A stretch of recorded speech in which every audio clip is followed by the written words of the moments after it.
नशा करने में माताएं भी पुरुषों से कम नहीं है। करती होगी नहीं? चाय तो लगभग सब पीती हो, तो चाय भी तो नशा ही है भाई। दारू पियो कि चाय पियो, फर्क का ये 10 रुपया की चोरी करो कि लाख रुपया की चोरी करो, चोर तो चोर ही हो। एक आदमी ने मारो कि 100 ने बम फोड़ मारो, हत्यारा तो हत्यारा ही हो। तो चाय पियो कि दारू पियो, बात तो नशा ही है भाई। और चाय भी कोई अच्छी चीज नहीं है। चाय में 2 दुर्गुण है और अच्छे से समझ लीजिए। और मेरा व्यक्तिगत ये मानना है कि जब से भारत में चाय बढ़ी है उसके बाद माता गाय कटी है।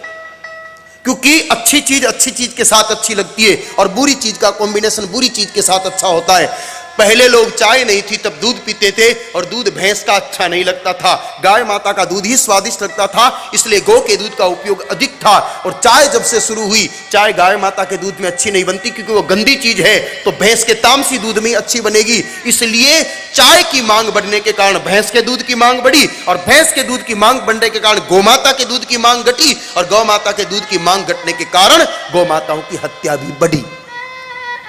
अगर सचमुच गौ भक्त हैं और अपना कल्याण चाहते हैं तो छोड़ दो ना चाय को, कौन सी बड़ी बात है। इन संतों ने घर छोड़ दिए, मां बाप छोड़ दिया, आप चाय नहीं छोड़ सकते। और दूसरी सत्यता, और अगर सुनने की कैपेसिटी हो तो सुन लो, क्योंकि चाय पियोगे तो अंदर चीनी डालनी ही पड़ेगी और चाय पत्ती भी डालनी ही पड़ेगी। इन दो के बिना चाय बनेगी नहीं। और मेरी दृष्टि में दोनों नॉन वेजिटेरियन आइटम है, दोनों में मांसाहार के अंश मौजूद रहते हैं। कुछ कंपनियों की चाय को छोड़ करके बाकी चाय में तो होते हैं और चीनी में तो होता ही है। क्योंकि चीनी जब बनाई जाती है, चीनी को, शक्कर को, व्हाइट शुगर को व्हाइट करने के लिए चारकोल का इस्तेमाल किया जाता है और चारकोल का जो निर्माण होता है वो बोन एश यानी कि हड्डियों के चूरे से ही होता है। इंक्वायरी कर लो, मेरी बात मत मानो। शुगर मिल में जाके पता करो कि शक्कर को व्हाइट करने का तरीका क्या है। हमारे पूर्वज गुड़िया खांड खाते थे, कड़कड़ खांड खाते थे, वो तो आजकल आप लोगों को पसंद आती नहीं। चाय में सफेद शक्कर डालते हो, परिणाम पाप वृद्धि। एक दिन एक सज्जन हमको पूछ रहे थे कि आखिर हिंदुस्तान के लोगों को क्या हो गया, जिस देश में बाबूजी, गोगाजी, तेजाजी गाय माता के लिए लड़ सकते थे, उस देश के लोगों के सामने गाय माताएं कट रही है, फिर भी वो कुछ करते क्यों नहीं? क्योंकि गौ माता की हत्या के अंश आहार में जाने से हमारी वृत्ति बदल गई है और हम गौ हत्या को भी सहज स्वीकार करने लग गए।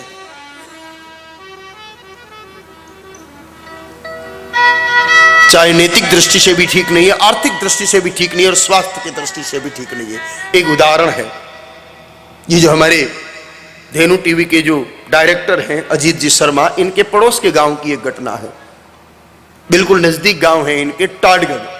पहले उसका नाम बरसावाड़ा था, लेकिन कर्नल टॉड वहां आकर रहा, इसलिए उसका नाम कर दिया टॉडगढ़।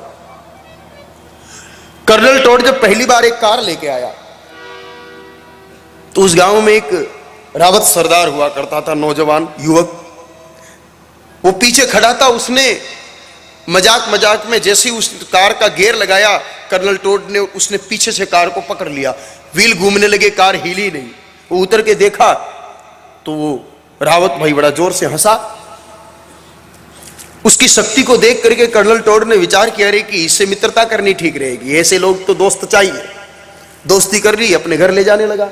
कर्नल टॉड खुद चाय पिया करता था, उसको भी पिलानी शुरू की। स्वाद में अच्छी लगी, पीनी शुरू की। अब तो जब भी आता चाय पीता। 2 महीने बाद कर्नल टॉड का कोई अतिथि आया, विदेश से ही कोई मेहमान। उसने कहा मैं एक मजबूत मित्र से मिलाता हूं, और उस भाई से मिलाया। कहा इसमें क्या कमाल है? कहा देखो।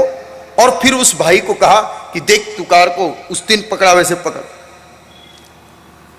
जैसे उसने गियर लगाया है, वो कार के पीछे पीछे घसीटता हुआ चला गया। 2 महीने में उसकी शक्ति इतनी कम हो गई सिर्फ चाय के कारण। या आप टॉडगढ़ की किसी भी व्यक्ति को जाके पूछ लो, ये कथा हर घर में कही जाती है। वहां टॉडगढ़ के लोग सब जानते हैं इस बात को। यह है चाय का शारीरिक नुकसान। लगभग 10 रुपए की एक चाय बनती है घर में, 10 जने हो तो 100 रुपए का ये नुकसान, महीने के 3000 का नुकसान, साल का 36,000 का नुकसान। अरे 36,000 का गुड़ दलिया तो गौशाला पहुंचाओ तो वैसे ही वैकुंठ पहुंच जाओ।